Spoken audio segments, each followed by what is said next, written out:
Hey everybody, Zoop here. I just want to go over the developer update now that a few days have passed and we've kind of had our fill on it. Now that we've kind of heard other people's opinions and we kind of had developed our own opinions, I kind of want to go over how I'm feeling about it now that everything's kind of settled down. I've really thought through it. So let's start off right away. We've got the new Bloodwed improvements. My goodness, this is amazing. Fantastic. Community's been asking about this for I don't know even how long. But and I know a lot of people were worried about like, well, if you have an autofill, what if it just doesn't grab things you want to grab? Well, there's an autofill. There's also a Bloodwed chain where you just select one thing in the Bloodweb and it just sucks everything right up to that. So now you can still go after things you want. And for the people who don't care about the Bloodwebs as much, hit a button, move on. Easy peasy. Next thing I want to talk about is the visual tear radius. I will never diss a company for working hard to implement mechanics that help those who are unable to play their game. The visual tear radius is something like DBD Mobile's had since its inception, and is an absolutely amazing thing to all my hard of hearing and deaf friends out there, that they were able to play this game and not have to suffer because it is such a sound-based game. There's a lot of things that we could work on to help with more sound-based things. Things like scream notifications may not always be as obvious if you're hard of hearing, Tinkerer procs you might not notice immediately. There's a lot of things that we can work on, but the visual tear radius is absolutely key and is the biggest thing that is needed for these people. And of course, a couple other colors depending on if you're colorblind mode and whatnot. Also amazing. Then we got some map reworks. So, Blood Lodge is having their main building move closer to the center and getting a couple things worked out. Overall, I was never too upset about Blood Lodge as a whole, but honestly, Blood Lodge having a main and middle would make it a little bit easier for survivors to make it to a strong loop if everything else gets zoned out. And unlike other main buildings, things like Eerie, Ormond, or like, Garden of Pain, the main building isn't unbeatable. So while they still have access to an easier loop, it is still a loop that can be played around. So honestly, cool. I'm good for this one. More importantly, Gashaven getting a rework, because the stupid car wall is finally getting broken apart, making it's not just a W game running around the car wall the entire time. So the couple of breaks that are going to get put in the car wall really should help. The map could have other issues. It is still a larger map, but honestly, this is the big thing on this map, and it is really nice that it's coming out. The next thing, so we've had a lot of positive stuff. We're going to talk something about I think is probably a little on the lesser side. Healing nerfs, healing and medkits as a whole needed to be nerfed. It was too strong. Survivors had access to way too many ways to heal quickly, efficiently, and I am glad that they are finally addressing this. The medkit changes are a little bland in my opinion. Like, we're just getting, they each have like 5 extra healing speed, and that's like it. And then the Ranger medkit has a little bit extra, but these are only heal speeds for when you heal someone else, not yourself. So as you see, an emergency medkit, the green one, no longer super heals yourself. It will be normal heal speed when you're healing yourself. The issue that it comes with this is, and they're all standardized. They all only have 24 charges now. They all have 1 heal base kit. I feel like this is just a really boring way to hit med kits, and the difference between the camping aid kit and like even the Ranger med kit is very minimal, and it's just not an exciting upgrade. This, of course, came with what I think is probably the worst change of it on healing, is healing will now take base time 24 seconds. That is an insane amount of time. Like, 16 seconds is a fine healing speed. That is a perfect amount of time to heal at. However, it was the issue that, like, between boons, between medkits, between perks, healing speeds were never 16 seconds. They were 8 seconds, they were 10 seconds, they were 6 seconds. Like, this, I feel like, is the wrong change. The medkits, while a boring change, is going to help out healing speed, especially the green medkit getting absolutely gutted, honestly. As someone who loves running his green medkit, I've healed mid-chase with that, and it feels like old DBD all over again. So, we'll see. I really hope that maybe these medkits get a little spicier, at least something to really differentiate them that isn't just 5% bonus extra altruistic healing. But I really, really do hope that this goes away, and they realize to say 16 seconds, because we'll be also talking about circle healing a little bit, which is the whole good old fashioned nerf into the ground, and then maybe we'll see what's actually good and healthy, and then what's not. Oh, lastly on medkits, you will only ever be able to maximum get 2 heals out of a medkit. I don't think that's issue. I think that's perfectly reasonable. I think it's perfectly reasonable, like, without health from perks like Streetwise or Built to Last, 2 health states out of a medkit, amazing. That is already a lot of save time for your team to be efficient, and is still incredibly strong. But, you know, overall, it looks like they've done a whole pass on medkit add-ons. We haven't really seen what they look like yet, so we'll keep you updated. Perk updates. So there's a lot of mixed bag here. Gearhead is getting a bit of a buff. It's now, whenever a starter loses health state, it activates 30 seconds. Any starter who hits a good skill check will have their aura revealed for 8 seconds. That's not bad. It's not amazing. I know there's one of my biggest issues I've had with Gearhead is sometimes it's really hard to actually see the aura when someone's on a gen because they're the same color. But hitting good skill checks is a lot more likely to happen than hitting great skill checks, and hitting damaging 1 health state is a lot easier than getting a hook. So honestly, this is great. This is an amazing update to a perk that isn't good, even a little bit. It's not gonna be meta. It's not gonna be top tier, but honestly, this is a perk that actually looks like it's worth running at this point. We get Overzealous gets a buff from 6, 7, 8% to 8, 9, 10%. So cleansing a bone for Overzealous effect has a cost, as it takes 14 seconds to actually break the bone. And with an 8% speed boost, you basically had to do 2 gens to make back your time. Of course, you know, it's not a one-to-one trait. If you're running inner healing, well, then you're also getting a heal out of it. If you're cleansing a hex, then you're also breaking a hex, and it's getting doubled if you get a hex. So, like, but Overzealous numbers did feel really low and really unimpactful. Do I think 10%? 10% is a reasonable amount. You're now saving 9 seconds on a gen, 18 seconds if you break a hex. So, will it become meta? I don't think so, but I think these are nice number buffs. You gotta be really careful when it comes to gen speed buffs because, you know, 1 tick here, 1 tick there, all of a sudden gens are flying by. You do have to be really careful with these kind of numbers, but we'll see. I don't think this is groundbreaking. I think this is nice, and for people who like to run, like, I have like a counterforce build to really enjoy that runs Overzealous, this will be a nice buff to it. Now we come to Pain Resonance. So Pain Resonance was the most used killer regression perk in the game by a significant margin. Remember, it's several percentage points. So it's going to get a nerf. So now it starts with 4 tokens, and every time you hook a starter for the first time, it loses 1 token and you blow up the gem 15%. I don't love this change. So I love Pain Res because it's a perk that you do have, a lot of times you do have to work for it. You know, you have to get the down, you have to find the right hook. But however, Pain Res gets stronger and really abusable when you farm people at hooks. If I got someone on a Pain Res hook, you know, maybe I'll leave them, come back, and they only got like 20 seconds left on their hook, I'm going to camp them, or I'm going to kill them or force a trade. And if I force a trade, I just refarm that Pain Res hook, gen gets hit 15% again, you know, next person comes in, I refarm that Pain Res hook, another gen gets 50% again. And that's really where Pain Res shines. When you are camping hooks and you are farming the exact same Pain Res hook 5, 6 times. So the idea with this one is, like, you know, you get it 4 times. That's 60%. This will max out at 60% gen regression. That's it. The end.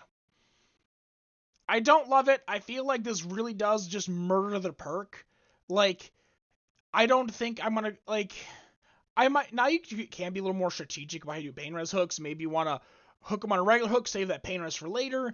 But, like, this is just brutal. I feel like this kind of murdered the perk in the ground.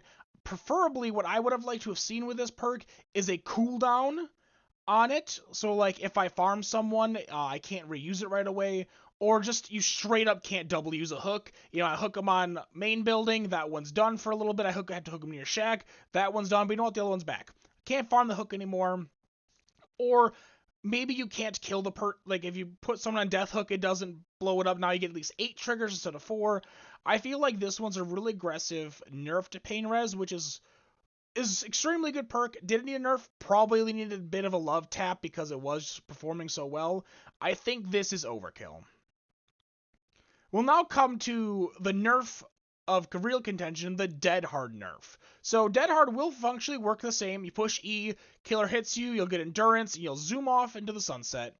However, you now need to get a safe unhook for Dead Hard to activate. This is bad. This is bad because it encourages tunneling.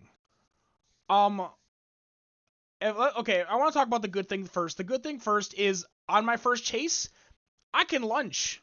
Man, that's going to feel amazing as a killer, that I can lunge without hearing about a Dead Hard. The stupid mind games of, are they going to spin into me, or how many times are they going to spin into me? The first chase, it's gone. I don't have to worry about it. That is amazing. However, let's say I come back, I chase someone back to the hook. They unhook them in front of me. Who am I going to chase? The person who now has Dead Hard, or the person who I have to count to 10 and they're dead again? That does not feel like a good perk. I would have liked to have seen this actually be in the reverse way. If you get unhooked, it becomes active. Make another anti-tunnel perk. Make it in line with Off the Record, with things like that. And you know what? It stays active permanently. So now you can choose, do I want Off the Record, which kind of only gives me a limited time, but I get like the bonuses of Iron Will and Distortion tied to it? Or do I want to have something that's permanent, that lasts a long time? I can do conspicuous actions while it's alive and stuff like that. I feel like that would have been a much healthier nerf to it, and it would encourage not tunneling. I can, if in that same situation, I follow the guy back to hook. He unhooks the guy. Who am I gonna chase? The guy who I have to count to 10 and then still worry about Dead Hard, or maybe the guy who I just hit on hook and he tried in front of my face, kind of a thing. I feel like that really speaks for itself. This new Dead Hard change makes tunneling easier and more a better looking option. Call of Brine gets hit. Call of Brine, probably the second most used regression perk. So they're talking about how they thought the regression was a little too high, so they've gone from 200% top to 125% top. That's an insane nerf. That is wild to me. In my opinion, I feel like Call of Brine was never the issue. It was the fact that you could stack so many gen kick perks on top of each other that are all good, and they just all blew up a gen. When you have the whole build of like Eruption, Call of Brine, and then maybe threw Overcharge into it. We'll talk about Overcharge in a second. However, Call of Brine no longer has his best buddy Eruption, and Call of Brine can be countered by tapping a gen real quick, and then the regression's gone. Do I think the numbers were maybe too high? I think so, maybe, but was a 75% from 200 down to 125 worth it? Like, no, that's too much. We could talk like 175, 150 the absolute lowest. Because like this is still a perk that you have to go out of the way to use. This isn't like, I would argue this is harder to use than Pain Res. Because Pain Res, like I've already done the work and maybe I have to walk 2 extra seconds to go get him on a white hook. But with Call of Brine, you sometimes have to end chase. You gotta go to your way to still kick the gen. The gen might be in a really bad place on the map and now you're losing pressure by doing it. Call of Brine had an appropriate opportunity cost that could be subverted easily, and with its best buddy Eruption kind of like in the gutter, like I feel like Call of Brine was a mostly fair perk. So this one gives me a big thumbs down. I'm not a fan of the Call of Brine perk. The Overcharge nerf, I feel like is completely out of line. Completely out of line. Like, Overcharge had a much larger opportunity cost than Call of Brine did, because your regression started under the normal regression. And they are bumped, so it started at 75 and it ramped all the way to like 200%. But now it's starting at 85 and it's going up to 130%. And they're reducing the additional gen loss based on the skill check that you miss.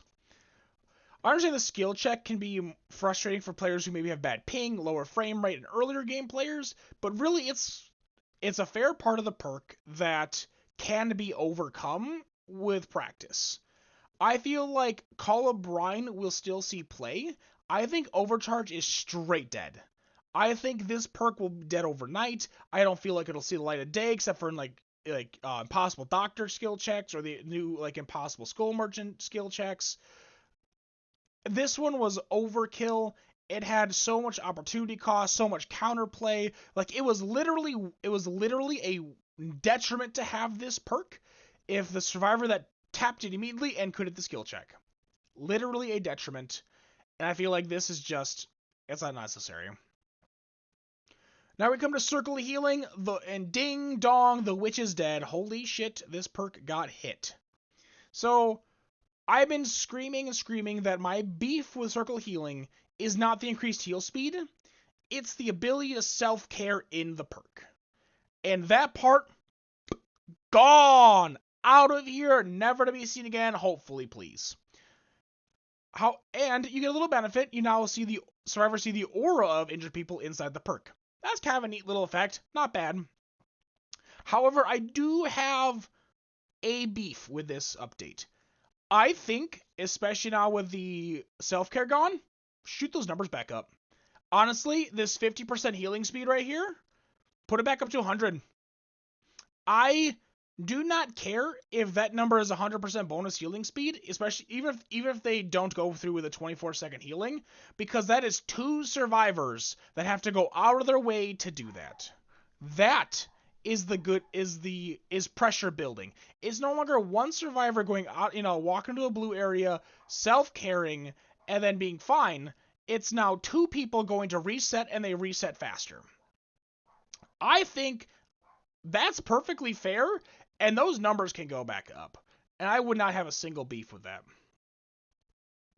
Alright, next, let's talk about some killer updates. So, I don't know why they had to kick him while he's down. And, I love that they tried to frame the Billy changes as a buff.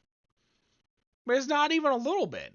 So, Billy's overheat mechanic is, where did they say? They said it in here somewhere, where, it's basically not going to even matter anymore.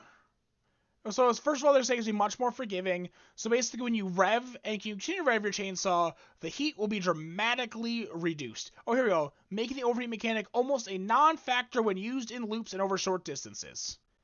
This is the only time overheat actually mattered to begin with, because nobody's holding their chainsaw for 30 seconds circling the map.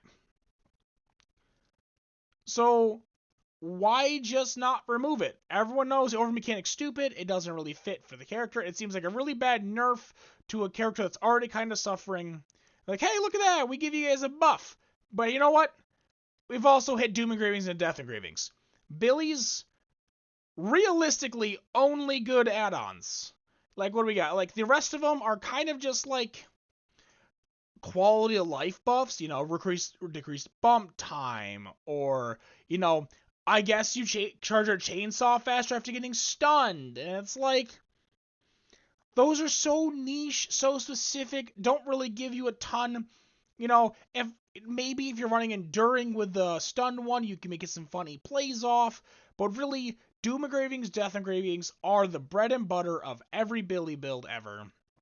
For those who don't know what they are, Doom Engravings both of them give you bonus moves to when you're charging, but they decrease the charge time of your chainsaw. And these add-ons specifically, are what really make Curve Billy. Is what makes it a threat. It's the one play style for Billy that is actually threatening, and unlike a lot of killers, that takes a exceptional amount of precision and practice to get down, and it's still counterable. It is still manageable. And they nerfed it.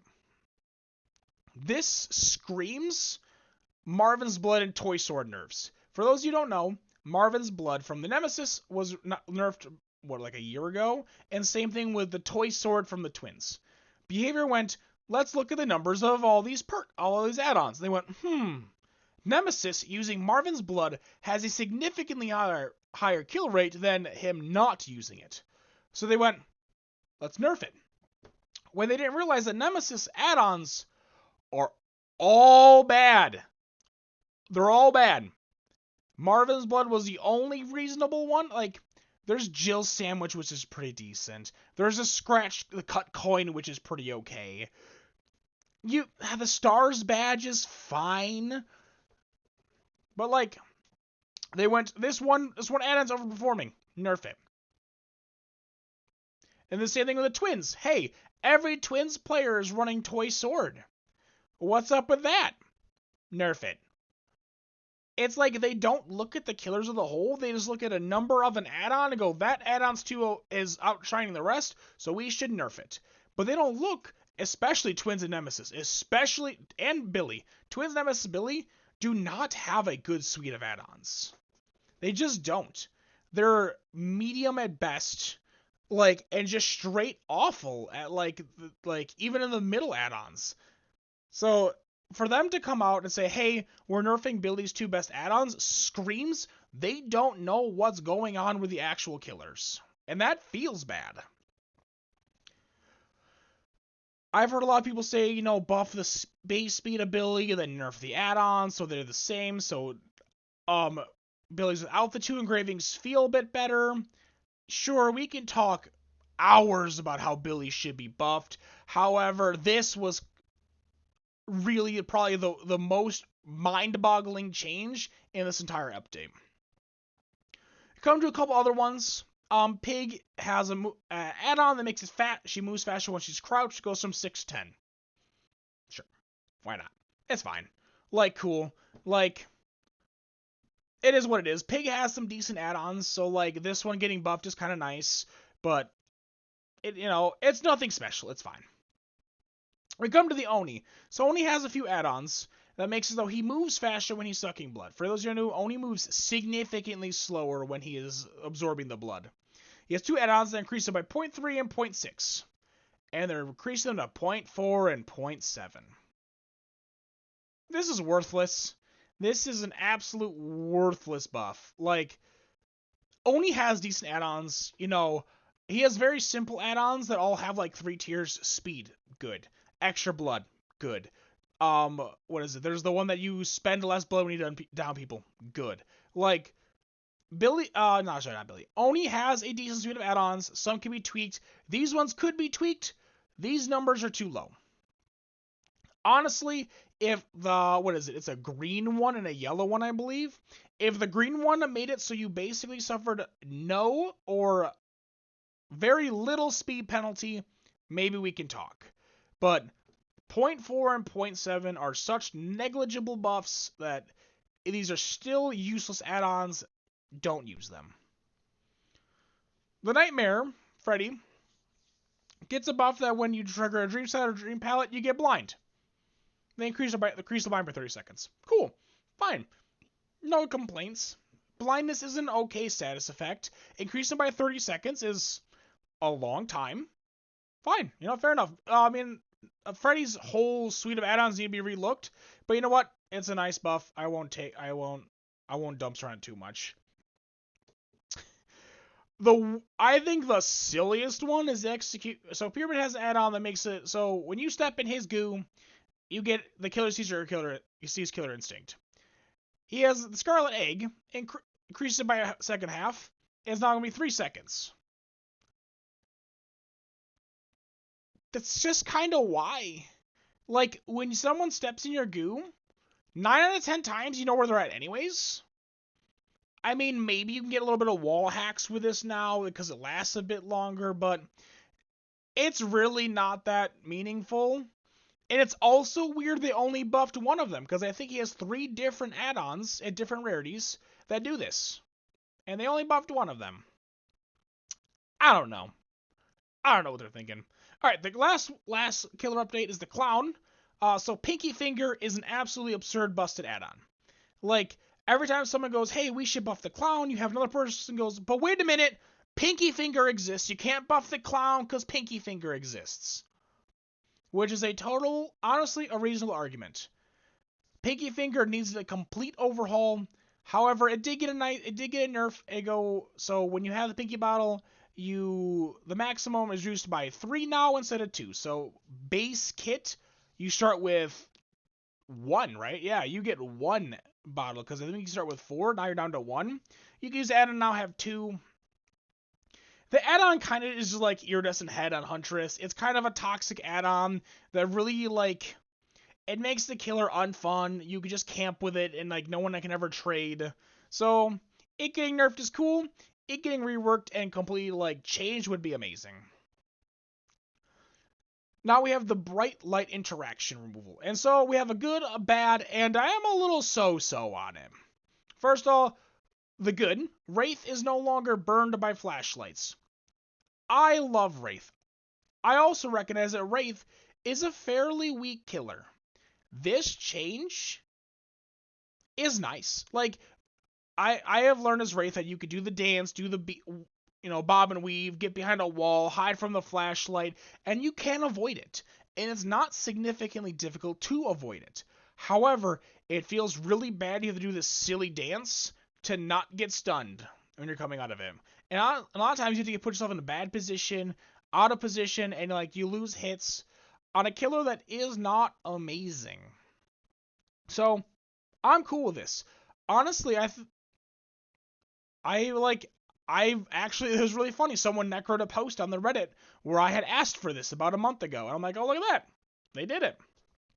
The bad. You can no longer light burn a nurse while she's blinking.